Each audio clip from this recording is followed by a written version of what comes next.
headlines of VTV News. Party chief joins Great National Unity Festival in Cà Province. Vietnam pledges to make more contributions to APEC cooperation.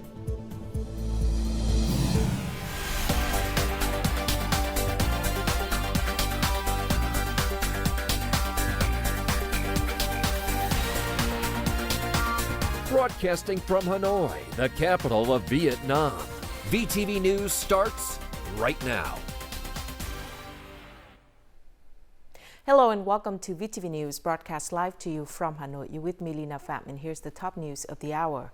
Party General Secretary Tô Lâm joined officials and residents in Mũi Village, Đất Mũi Commune, Ngọc Hiển District, Cà Mau Province for the Great National Unity Festival on Sunday. Party General Secretary Tô Lâm suggested that, in order to build thriving and happy communities, party committees, local authorities, the Fatherland Front, and political and social organizations in Cà Mau Province must work together to uphold traditions, build on achievements, and fulfill set targets and tasks. He also offered specific guidance regarding the responsibilities of grassroots officials and the role of citizens. Each citizen should strive to maintain security and order, develop the economy, support one another in life, improve living standards, protect the environment, and participate in safeguarding national sovereignty over borders and seas, including islands. Local officials must stay connected with the people, be attentive to their concerns, and regularly understand their aspirations. Party General Secretary Tô Lâm also called for increased efforts in implementing patriotic emulation movements, emphasizing the need for greater attention to vulnerable groups and residents in disadvantaged areas.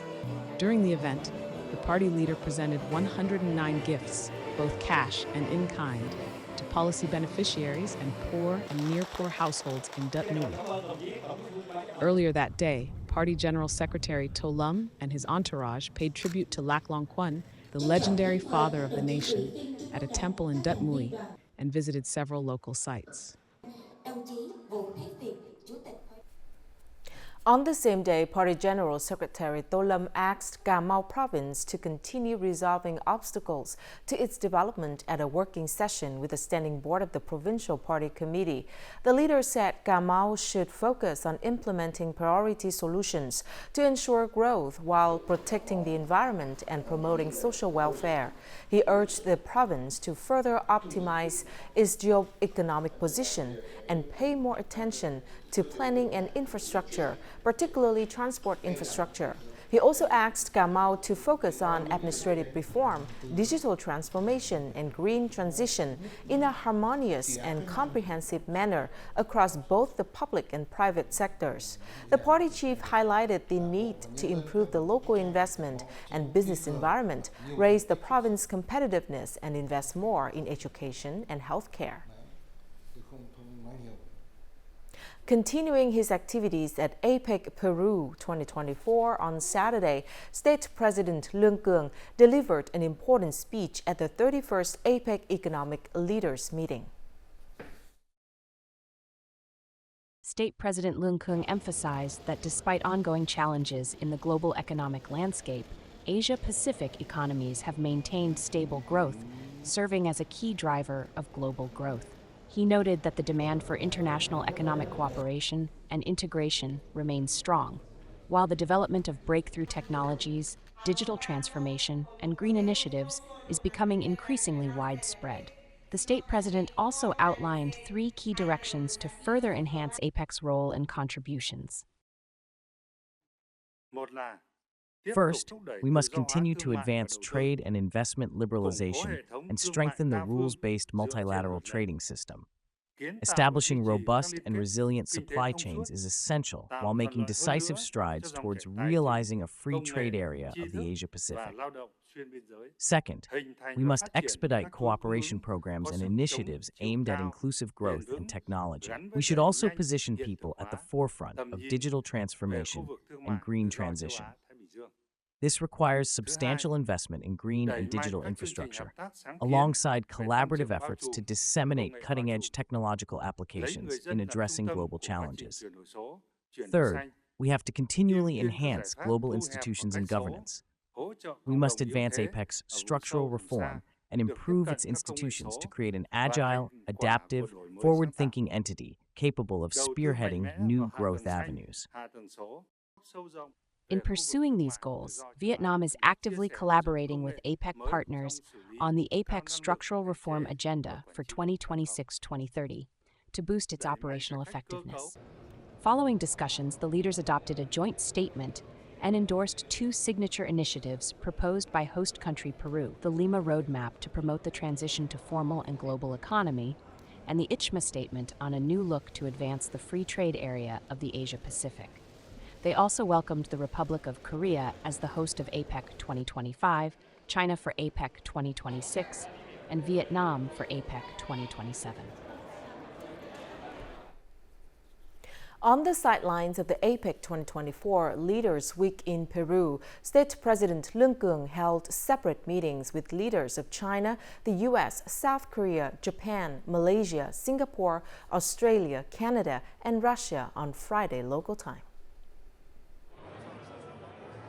Meeting with Chinese Party General Secretary and President Xi Jinping, State President Lương Cường affirmed that Vietnam considers the development of cooperative and friendly relations with China a strategic choice and a top priority in its foreign policy. The Chinese leader, in turn, emphasized that China regards its relationship with Vietnam as a priority in its neighborhood diplomacy.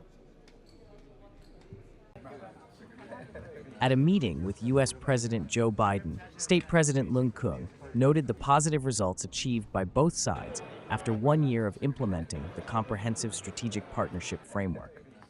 Meanwhile, the U.S. President affirmed that the U.S. values its relationship with Vietnam and supports a strong, independent, self-reliant, and prosperous Vietnam. During talks with President of the Republic of Korea Yoon Suk-yeol, the Vietnamese state leader affirmed that Vietnam has always attached importance to its relationship with the Republic of Korea. Both sides pledged to achieve a bilateral trade volume of $100 billion in the near term and $150 billion by 2030 in a more balanced manner. In a meeting with Japanese Prime Minister Ishiba Shigeru, State President Lương Cường suggested further deepening cooperation in human resources training. The Japanese Prime Minister responded by affirming that his government would continue to support Vietnamese people in living, studying, and working comfortably in Japan. While meeting with Malaysian Prime Minister Anwar Ibrahim, the state president emphasized Vietnam's commitment to further developing its friendly relationship and strategic partnership with Malaysia. During his meeting with Singapore's Prime Minister Lawrence Wong, State President Lương Cường suggested continuing to enhance cooperation mechanisms in areas such as political diplomatic relations, economy trade, defense security, culture education, and people-to-people exchanges. Meeting with Australian Prime Minister Anthony Albanese, the Vietnamese state leader proposed continued close coordination to effectively implement the Vietnam-Australia Comprehensive Strategic Partnership Action Program for 2024-2027. During talks between State President Lương Cường and Canadian Prime Minister Justin Trudeau, both sides expressed satisfaction with the robust development of Vietnam-Canada relations and emphasized their determination to deepen cooperation based on mutual respect and benefit. In a meeting with Russian Deputy Prime Minister Alexei Overchuk, the state president reaffirmed Vietnam's commitment to its comprehensive strategic partnership with Russia. Both sides agreed to boost cooperation in economics and trade, energy, science, and technology. A high-ranking Vietnamese delegation led by Prime Minister Phạm Minh Chính arrived in Rio de Janeiro, Brazil on Sunday morning, Vietnam time, beginning a working trip to attend the G20 summit from November the 16th to the 19th at the invitation of Brazilian President and G20 Chair Luiz Inácio Lula da Silva. As a guest at the G20 summit, the Prime Minister will share perspectives on global issues and is expected to speak at 2 sessions on November the 18th and 19th. These sessions will focus on the important themes of poverty reduction, sustainable development, and energy transition.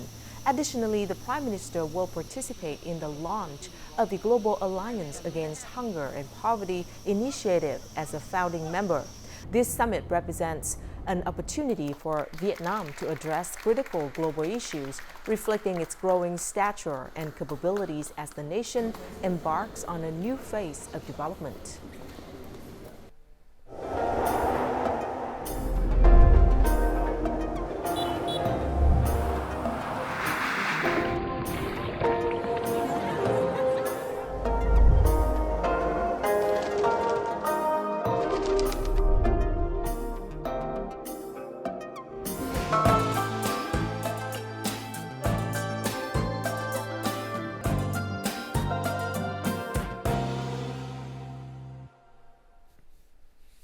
You're watching VTV News.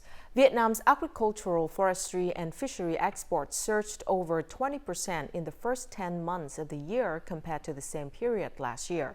The Ministry of Agriculture and Rural Development projects monthly export revenues of approximately $5.5 billion in the final 2 months of 2024, potentially pushing the annual total to a record of $62 billion.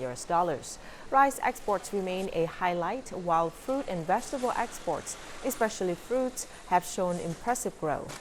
This strong performance reflects the effectiveness of trade policies, promotional efforts, and improved supply chain connectivity. Additionally, the rising quality of Vietnamese agricultural products continues to win over even the most discerning international markets.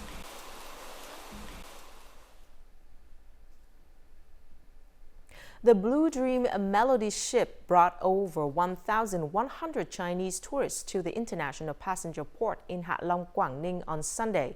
This marks the first passenger ship from Beihai, Guangxi, China to Hạ Long after a long hiatus, opening up opportunities for trade and tourism development between the two regions. A second passenger ship from Beihai is expected to arrive in Hạ Long on Monday. The Kanagawa Festival in Hanoi 2024, organized by the Hanoi and Kanagawa governments, took place last weekend. This annual event highlights Japanese culture and attracts a large crowd with activities such as Kwanhot singing, ninja performances, and Yosakoi dancing. First held in 2018, the festival has become a key platform for cultural exchange between Vietnam and Japan, offering a unique opportunity for people from both countries to connect. Over the years, it has helped strengthen ties between Hanoi and Kanagawa. In October, the two regions signed a memorandum of understanding to establish a framework for deeper cooperation in investment, tourism, culture, and people-to-people exchanges. This collaboration aims to boost the economic and social development of both regions and further deepen the friendly relationship between Vietnam and Japan. And now let's take a look at the weather forecast.